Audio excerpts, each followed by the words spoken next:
Hi everyone, Ironclad Cobra here, and welcome to another Odin 2 Portal video.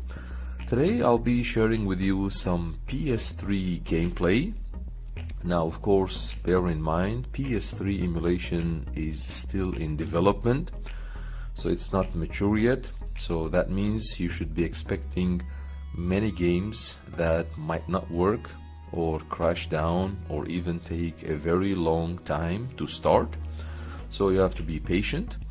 It's definitely not a plug and play experience at the moment. I think in the future it might be much better, because I think the Snapdragon 8 Gen 2 is a capable and powerful chipset, but the limitations come from the emulator itself. So as I said, just bear in mind there might be some disappointment or frustration, but as I said, in the future probably things will be much smoother. So today I want to switch on my Max device, since I haven't done that in my unboxing video. Such a beautiful Android handheld. As I mentioned, the chipset is really powerful and mature, but there are some limitations from the emulators. So this is the beautiful, friendly Odin 2 Portal greeting interface, and as you see, it will directly go to Daijisho, which is my favorite Android front end. I have it on all my Android devices. It's free, it's simple, and it's easy to set up. So there you go, as you see here.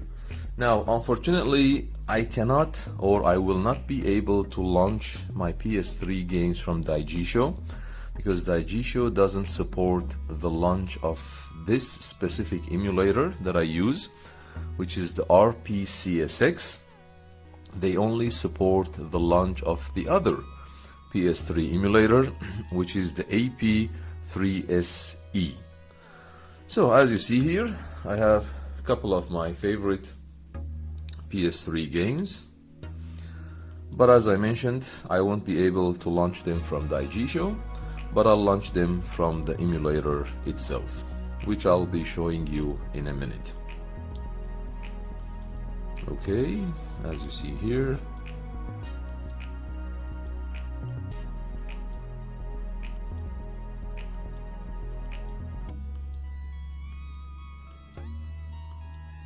so there you go. Now the PS3 emulator app that I'm using here, it's called the RPCSX, as you see here,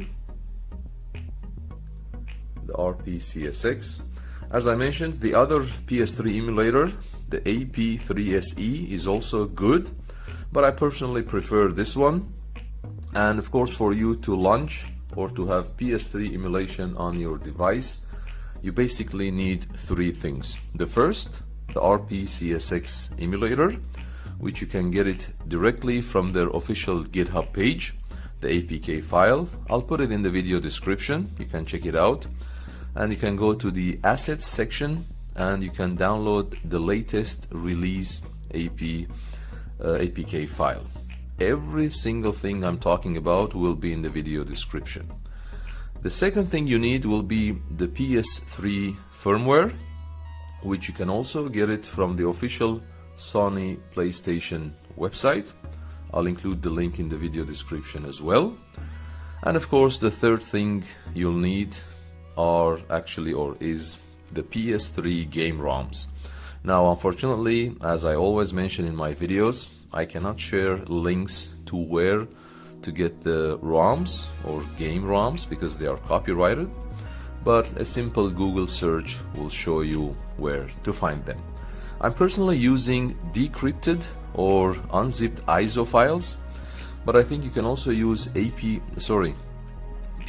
files as well, or PKG ROMs, but I think those will need a special key to operate, whereas the ISO files, you don't need a special key, you can directly play them. So if you click on the emulator, as you see here, these are my PS3 games. you know, as I mentioned, a couple of my favorite games. This plus sign, once you click on it, you know, you can add more games. You know, it's just a simple steps, you know, normally, you know, adding your games. And when you click on these three dots here, you can go to settings, and here you can of course, you know, tinker or tweak the settings. If you go to advanced settings, you can also go to video settings as well, you know, change it the way you prefer.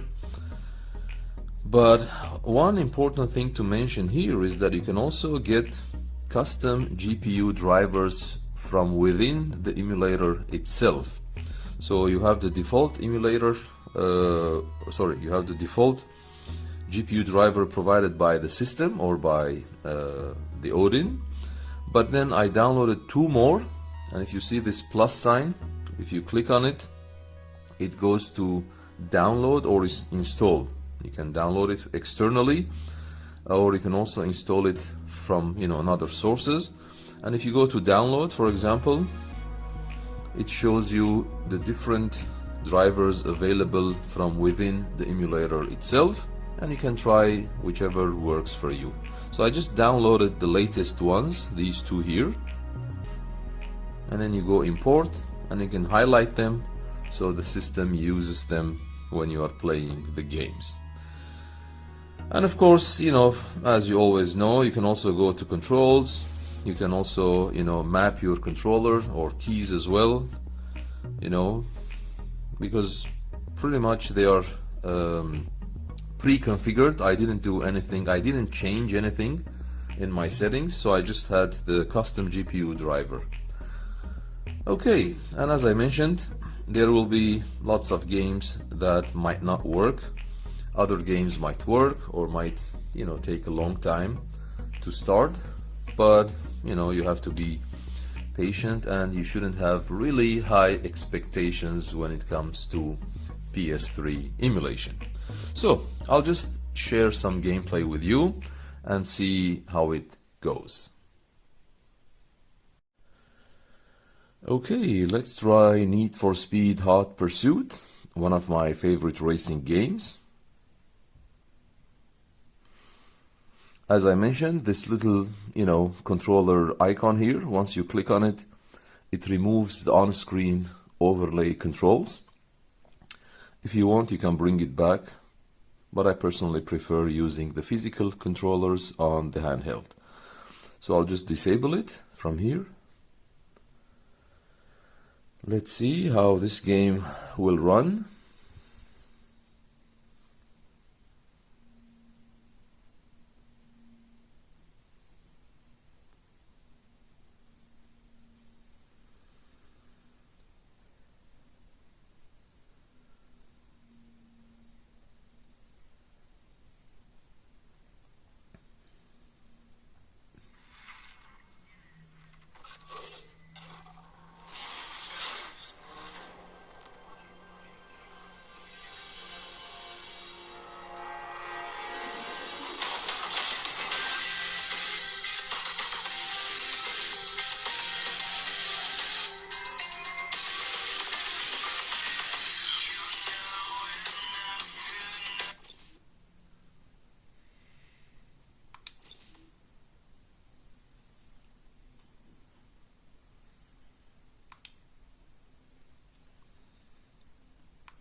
I think I can feel some audio tear, as you see here.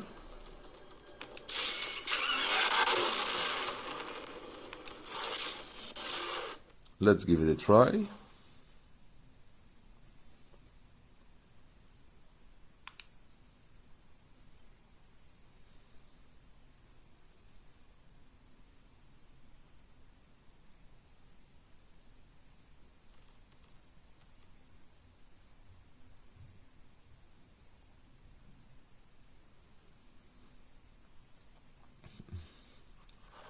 it looks like it won't run well.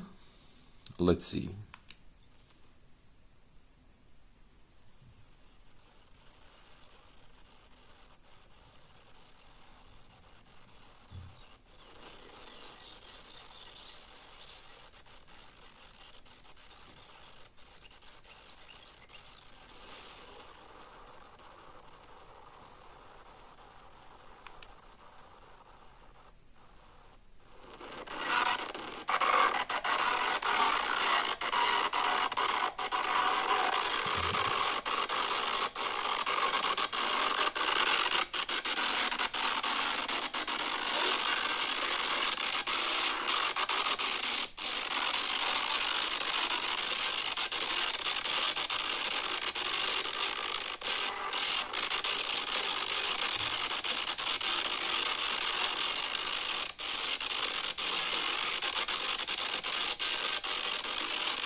Yeah, as you see here, it's kind of tough, you know, it's average 10 FPS, so it's definitely unplayable.